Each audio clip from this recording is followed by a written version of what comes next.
Hey everybody, welcome back to my YouTube channel.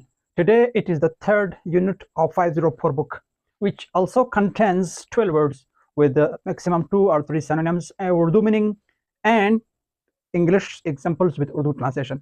So let's begin today's unit with the first word of typical. Typical means figurative. Figurative means misali. Okay? आज का पहला word है chapter 3 का या unit 3 का 504 book का।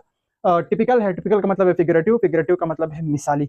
मिसाली आपको पता है, जिसकी मिसाल नहीं मिलती उसको मिसाली कहते हैं। ओके, यानी अच्छी चीज हो या अच्छी जगह या अच्छा शख्स हो उसको फिगरेटिव या टिपिकल कहते हैं। Minimum, minimum means least. Least means कम से कम। Okay, in a small quantity, कम से कम। Okay, the next word is scarce. Scarce means rare या डिफिशिएंट, जिसका मतलब है कलील, नायाब या कम। ओके, ये तीनों मानियों में इस्तेमाल होता है। नेक्स्ट वर्ड जो है हमारे पास है एनुअल। एनुअल का मतलब है उर्दू में सालाना। अंग्रेजी में इसको कहते हैं once a year. Okay, once a